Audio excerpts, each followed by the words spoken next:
हरे कृष्णा। दोस्तों, शिव पुराण में शिवलिंग की पूजा का विशेष महत्व बताया गया है।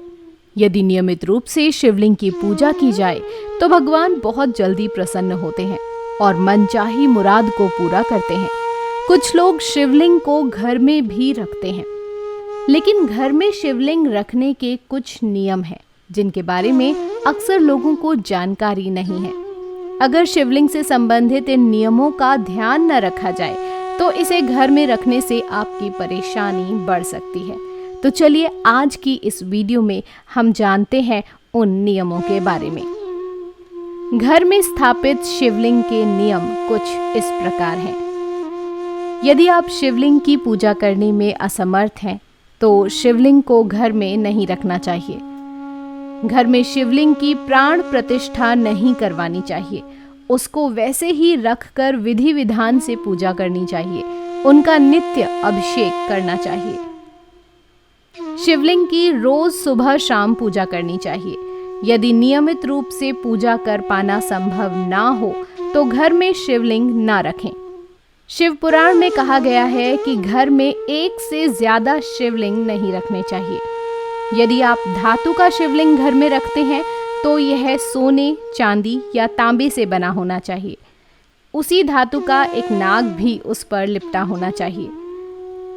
भगवान शंकर को केतकी के फूल, तुलसी, सिंदूर और हल्दी अप्रिय हैं, इसलिए ये चीजें शिवलिंग पर नहीं चढ़ाना चाहिए। वास्तुशास्त्र के मुताबिक क्योंकि शिवलिंग से हर वक्त ऊर्जा का संचार हो रहा होता है, इसलिए शिवलिंग पर हमेशा जल धारा रखनी चाहिए जो ऊर्जा को शांत रखता है। घर में रखे शिवलिंग को अकेले नहीं रखना चाहिए। उसके साथ भगवान शिव के परिवार की फोटो भी रखनी चाहिए। घर में नर्मदा नदी से निकले पत्थर से बना शिवलिंग रखना चाहिए। यह अधिक शुभकारी होता है। घर में छोटा सा शिवलिंग रखना चाहिए। शिवलिंग की लंबाई हमारे हाथ के अंगूठे के ऊपर वाले पोर से ज्यादा बड़ी नहीं होनी चाहिए। ज्यादा बड़ी शिवलिंग को मंदिरों में रखा जाना चाहिए। ये अधिक शुभ फल प्रदान करते हैं।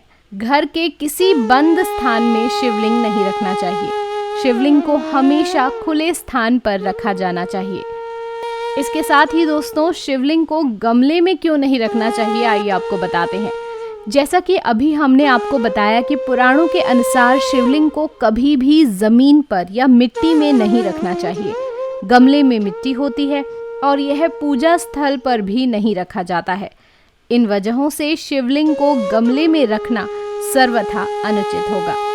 दोस्तों, कुछ ऐसी वस्तुएं होती हैं जिसका प्रयोग हम कल पर छोड़ सकते हैं, जैसे खाना, पीना, सोना, नहाना, आभूषण पहनना आदि। इन सभी का प्रयोग हम कल पर छोड़ सकते हैं, लेकिन श्वास का लेना हम कल पर नहीं छोड़ सकते। यह हर पल लेना जरूरी है। सब चीज कल पर छोड़ सकते हैं, लेकिन श्वास लेना कल पर नहीं छोड़ सकते। शिव महापुराण कहती है कि जिस प्रकार श्वास शरीर के लिए जरूरी है, उसी प्रकार परमात्मा से मिलने के लिए हर पल, हर समय शिव नाम जरूरी है। इसीलिए आज की वीडियो में बताए गए नियमों का पालन करें और भगवान शिव का नाम जपते रहें। ओम नमः शिवाय।